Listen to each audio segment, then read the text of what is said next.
여러분 안녕하십니까? 안녕하세요. 권 회계사님이 오프닝을 해주시니까 또 산뜻하네요. 네. 저희 셀럽이시잖아요. 인기도 제일 많으시고. 부럽습니다, 회계사님. 이번 편은 이제 연말정산 이제 대표적인 어떤 공제 항목하고 공제 많이 받는 꿀팁들을 준비했으니까요. 조금 까다롭고 어렵게 느껴지시더라도 끝까지 좀 시청하셔서 어떤 13월의 월급을 많이 타가셨으면 좋겠습니다. 연말정산 1편을 못 보신 분은 꼭 보고 오십시오. 그럼 본격적으로 연말정산에서 대표적인 공제 항목인 부양가족 공제부터 알아보도록 하겠습니다. 먼저 부양가족 공제가 뭘까요, 조 회계사님? 부양가족이라는 거는 말 그대로 근로자 본인이 책임지고 있는 어떤 식구의 수를 말합니다. 저 같은 경우에는 이제 와이프가 소득활동 없이 이제 딸 아이를 돌보고 있거든요. 그렇다면 저의 소득을 가지고 이제 저희 세 식구가 생활을 하기 때문에 제 와이프와 제 딸이 이제 제 부양 가족이 되는 거겠죠. 그렇기 때문에 이제 제 소득에서 일정 부분 이제 공제를 해주고 있습니다. 네, 해당되는 대상은 아버님, 어머님 60세 이상이어야 되고요. 그리고 배우자의 아버님, 어머님, 그리고 아들, 딸 20세 이하여야 됩니다. 형제 자매도 20세 이하여야 되고요. 이 외에도 우리가 이제 식구 중에 나이가 70세가 넘으셨다거나 아니면 좀 장애가 좀 있으신 분이 계신다고 한다면은 이제 100만 원에서 200만 원까지 이제 최대 200만 원까지 추가로 공제를 받으실 수 있고요. 여성 근로자 같은 경우에는 이제 일정 요건 충족을 하시게 되면은 50만 원 정도 더 공제를 받으실 수 있습니다. 다른 집보다도 이런 돈이 더 많이 들잖아요. 그렇기 때문에 조금이라도 좀 공제를 더 해주겠다 이런 취지라고 생각해 주시면 될 것 같아요. 그리고 여러분 부양가족 공제는 한 분만 받을 수 있거든요. 맞벌이 하는 분들이시라면 누구한테 받는 게 더 유리한지 따져서 공제를 한 분만 받도록 하시고요. 부부가 일심동체지만 소득이 똑같을 수는 없잖아요. 소득 차이가 나니까 소득이 많은 쪽에 부양가족을 몰아주시는 게 더 유리합니다. 소득이 비슷하다면 적절하게 배분하는 게 뭐 애들 주고 받고 이런 개념이 아니라 누가 공제를 받고 이쪽에서 공제 받았으면 이쪽은 공제 못 받고 이렇게 배분을 하시는 게 더 유리하십니다. 조회수 올라온 이후로 애드립 욕심이 좀 많아지고 어쨌든 아무래도 지금은 조금 어렵게 느껴지실 것 같아서 저희가 질문으로 한번 정리해봤습니다. 저희 어머니가 시골에서 혼자 살고 계시고 제가 용돈을 보내드리고 있는데요. 이런 경우 부양가족 공제가 가능한가요? 통학이나 어떤 직장 요양 등의 문제로 부득이하게 이제 거주를 이제 다르게 하는 경우에도 질문하신 것처럼 용돈을 보내드려서 제가 실질적으로 이걸 부양하고 있다고 한다면은 이제 기본 공제, 그러니까 부양가족 공제가 가능하신 거죠. 유의할 점은 그 형제가 여러 명일 경우 어머니를 형도 받고 저도 받고 동생도 받고 그러면 국가의 세금이 부족하거든요. 그러니까 꼭 한 분만 받으셔야 되니까 나중에 가산세를 다 낼 수도 있거든요. 조심하셔야 됩니다. n분의 1로 하면 안 돼요. 이쪽 공제를 받고 싶으면 그러면 어떤 서류가 필요하나요? 네, 가족임을 증빙할 수 있어야 되니까 주민등록등본이나 가족관계부가 필요합니다.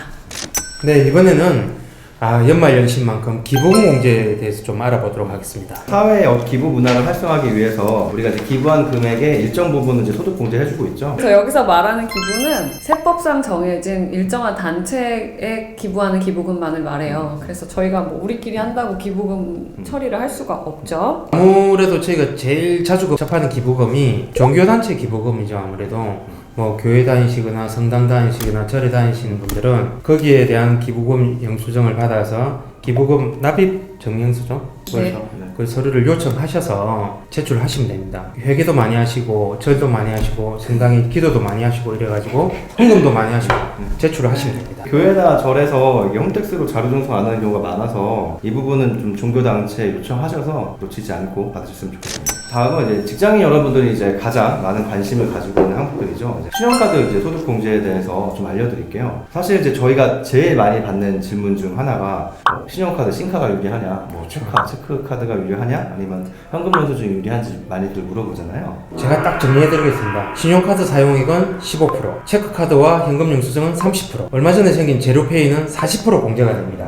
따져보자면 제로페이 공제가 제일 많이 되는데요. 그 다음이 체크카드, 그 다음이 신용카드가 되겠죠. 이 질문을 친구들한테 받으면 저는 그냥 안 쓰는 게 제일 유리해 이렇게 말하거든요. 이게 왜냐하면 여러분들께서 신용카드 등을 사용하시는 금액이 본인 연봉의 25%를 넘어야 그때부터 공제가 가능하세요. 그렇다 보니까 만약에 연봉이 4천만 원인 사람은 1년에 1천만 원을 쓰면 그 윗부분부터 공제가 되기 때문이죠. 그 공제액은 우리가 연봉보다 카드 더 많이 써도 한도가 있기 때문에 다 공제를 받을 수 없죠. 그래서 한도는 연간 300, 600만원이죠 기본 한도는. 그래서 추가적으로 다른 곳에 지출하면은 뭐 최대 600만원까지 되긴 하는데 그래도 내가 쓴 것보다는 더 공제를 해주지 않는 거죠. 사실 이런 제도가 생긴 게 너 돈 많이 썼으니까 세금 줄여줄게 이런 게 아니잖아요. 그렇죠.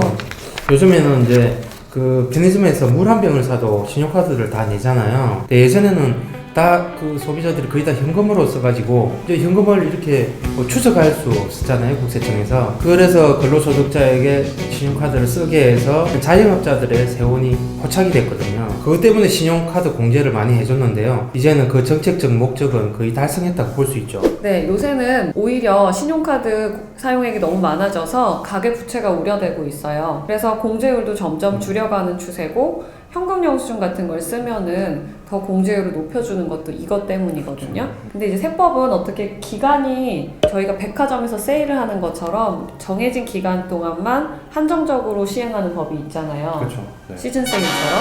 그래서 사실은 이 신용카드 소득공제라는 법이 그런 한정 세일 같은 법안이에요.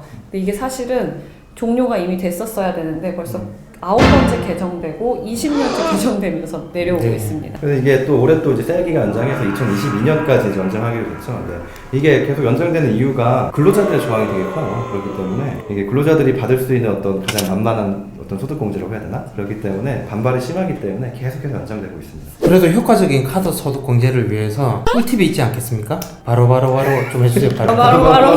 신용카드를 먼저 사용하고 체크카드를 나중에 사용하라. 현금액의 25%를 초과해서 사용해야 된다고 말씀하셨잖아요. 아마 대부분 25% 이상 소비를 하고 살 겁니다, 그죠? 그렇죠. 100%인 것 같은데요, 저. 125% 같은데? 125%면 빚냈어. 빚도 자산, 빚도 능력이죠. 자산은 부채 플러스 자본. 총급의 25%까지는 어차피 공제가 안 되니까 어떤 혜택이 많은 신용카드를 먼저 사용하고 그 이상 지출액은 이제 뭐 제로페이라든지 그리고 현금 영수증 그리고 체크카드를 사용하는 게 아무래도 조금이라도 더 공제를 받을 수 있는 방법이지 않나 싶습니다. 이거를 이제 치밀하게 계산해서 사용하시는 분도 있다고 하더라고요. 혹시 그런 분 보셨어요, 주변에? 쉽지 않아요. 근데 효과가 공제될 한도가 적지 않습니까? 머리만 아파요. 네. 그죠? 네. 뭐 저는 그냥 많이 공제받고 싶으시면 체크카드 쓰시는 게 맞는 것 같아요. 근데 또 신용카드 혜택을 놓치잖아. 또. 신용카드는 뭐니 해도 마일리지 적립 아니겠습니까? 맞아요. 비즈니스 업글도 하고 이게 세금하고 그 다음에 사대보험 이런 거 다 대납하면 엄청나게 많이 쌓을 수가 있습니다. 네. 저희가 다음에 알려드릴 부분은요, 은근히 모르고 계시는 분이 많으세요. 바로 월세액 소득공제입니다. 사회 초년생 분들이나 새내기 직장인 분들은 아마 대부분 이제 월세 사시는 분들이 많을 거예요. 근데 이 월세도 일부 돌려받을 수 있어요. 연봉 5,500만 원 이하 직장인들은 12%, 최대 90만 원이 지원되고요. 연봉 5,500에서 7,000인 직장인들은 10%, 75만 원 정도가 지원됩니다. 예를 들어서 한 달에 50만 원 월세를 낸다. 1년에 600만 원 내죠. 그러면 72만 원 정도가 세금을 깎아줍니다. 금액이 그럼 진짜 큰 거 아니에요? 그러면 저희가 신청하려면 어떤 조건을 갖춰야 되죠? 일단 전입신고는 필수로 하셔야 되고요. 연소득이 이제 7천만 원 이하이셔야 되고요.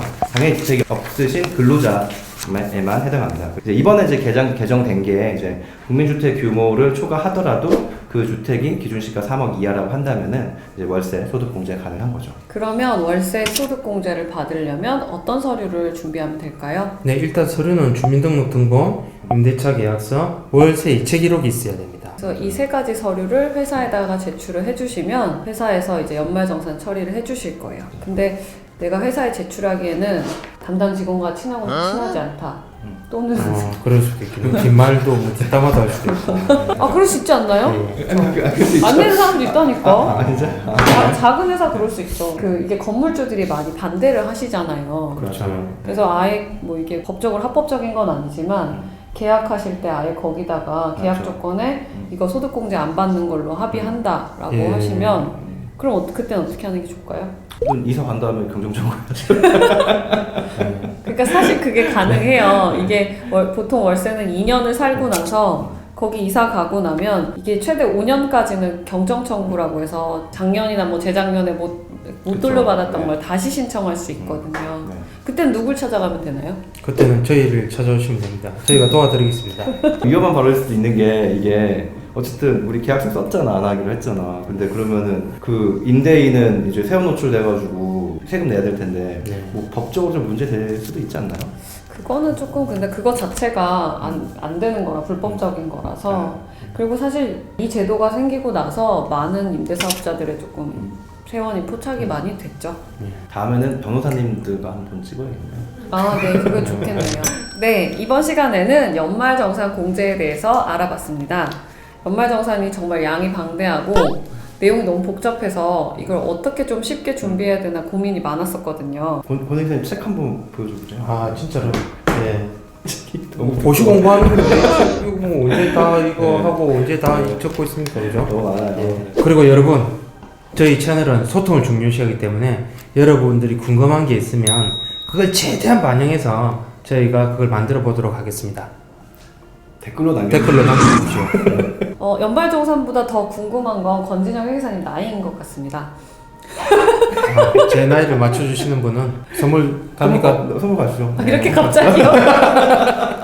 뭐 이벤트 이런 식으로 가나요? 이런 식으로, 네. 나 재밌을 것 같은데요? 네, 진짜 해보죠. 그럼. 한번 합시다. 네. 거짓말 하시면 안 돼요? 그럼 처음으로 맞히는 분께 저희가 뭐 어떤 거 보내줄 수 있나요? 연말정산 책과 커피를 보내드리는 걸. 아, 예. 연말정산 책과 예, 커피를 보내드리도록 하겠습니다.